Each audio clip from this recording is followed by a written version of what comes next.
Hi guys, welcome to a new video to Featherizing channel.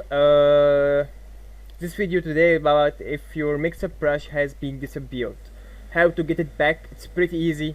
First, as you can see here, my mixer brush is disappeared, so I will go to edit and I will go to toolbar.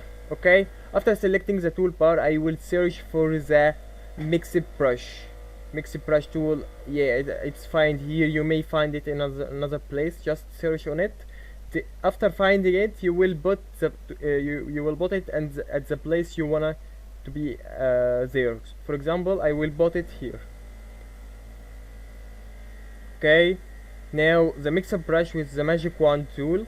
Also, I can put it at any other place. For example, I will put it with the brush and pencil tool, and I will press done. Okay, after pressing done, I will go to open again, and the mixer brush tool is appear. You can rearrange any of these any of these items by using this edit toolbars. Thank you guys for watching, and see you in the next video.